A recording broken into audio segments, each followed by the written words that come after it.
এবার আপনাদের সরাসরি নিয়ে যাব বিকাশ ভবনের সামনে। আমাদের প্রতিনিধি সৌমিত্র রায় রয়েছে আমাদের সঙ্গে আন্দোলন স্থল থেকে। সৌমিত্র, ন্যায্য দাবি চাইতে গিয়েছিলেন আন্দোলনকারীরা, হকের চাকরিটা চাইতে গিয়ে পুলিশের বেধড়ক মার জুড়েছে, হাত কেটেছে, পা কেটেছে, মাথা ফেটে গল গল করে রক্ত বেরিয়েছে।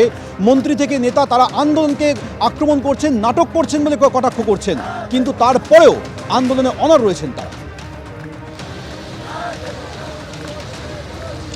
একদমই সৌমেন, আন্দোলনে তারা অনড় রয়েছেন। হকের চাকরি চাইতে গিয়ে পুলিশের মার জুটেছে। আমরা দেখেছি যে আজ সকালে তারা যে রোদ, সেই রোদের মধ্যে খোলা আকাশের নিচে তারা আন্দোলন চালিয়ে গেছেন। তীব্র গরম ছিল আর রাতে বৃষ্টি পড়ছে এখন সল্টলেকে বিকাশ ভবনের সামনে। তার মধ্যেও বৃষ্টি মাথায় নিয়েও চাকরিহারা শিক্ষক শিক্ষিকারা তারা এই আন্দোলনে রয়েছেন বিকাশ ভবনের সামনে। এখানে তাদের মাথার ওপরে কোনো ত্রিপল নেই, প্লাস্টিক নেই। সেন্ট্রাল মেট্রো স্টেশনের ঠিক নিচে তারা আশ্রয় নিয়েছেন বৃষ্টির হাত থেকে বাঁচার জন্য। তারা বলছেন যে এই লড়াই তাদের লড়তে হবে, লড়াই রুটি রুজির লড়াই। সে কারণে 1 ইঞ্চি তারা জমি ছাড়বেন না। দাঁতে দাঁত চিপেও গরম রোদ বৃষ্টির মধ্যেও, ঝড় বৃষ্টির মধ্যেও তাদের এই আন্দোলন চলবে। তুমি দেখতে পাচ্ছ ছবিটা, এখানের যে মেট্রো স্টেশন, সেই মেট্রো স্টেশনের নিচে তারা যেই বৃষ্টি নেমেছে এখানে, তারা সঙ্গে সঙ্গে তারা বিকাশ ভবনের সামনে, যেখানে খোলা আকাশের নিচ থেকে খুব তাড়াতাড়ি তড়িঘড়ি তারা এখানে চলে আসেন। এখানে এসে তারা আশ্রয় নিয়েছেন বৃষ্টির মধ্যে। এখনও এই সল্টলেক এলাকাতে বৃষ্টি চলছে, বৃষ্টির মধ্যেই তাদের আন্দোলন চলছে। আমি একজনের সঙ্গে কথা বলবো। সকালে তীব্র গরম রোদ, এখন বৃষ্টি পড়ছে, বৃষ্টি মাথায় নিয়েও আপনাদের আন্দোলন চলছে?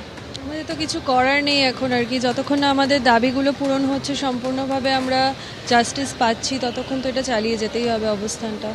এখানে কোনো রকম মাথার উপরে প্লাস্টিক ত্রিপলের কোনো ব্যবস্থা নেই।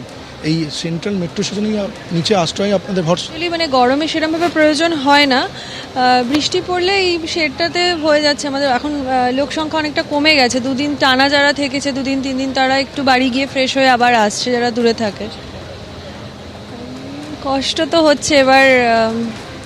কষ্ট মানে এই কষ্টের চেয়েও বেশি কষ্ট পেয়েছি যেদিনকে মানে আমাদের কোনো দোষ ছাড়া চাকরিটা চলে গেছিলো এবং তারপর পুলিশের নির্মম অত্যাচার আমাদের ওপরে যে হয়েছে, তো সে তার থেকে এই কষ্টটা কমই বলা যেতে পারে।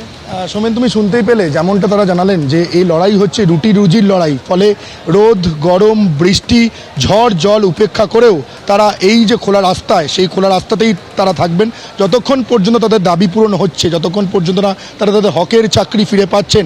ঠিক এভাবেই ঝড় জলকে উপেক্ষা করে তারা এই বিকাশ ভবনের সামনে তারা এই দাঁতে দাঁত চেপে লড়াই যেমন চালিয়ে যাচ্ছেন, আগামী দিনেও লড়াই চালিয়ে যাবেন। ধন্যবাদ সৌমিত্র। অর্থাৎ আপনারা দেখতেই পাচ্ছেন যে এই মুহূর্তে তারা আন্দোলনে অনড় রয়েছেন, তারা তাদের হকের চাকরি আদায় করেই ছাড়বেন।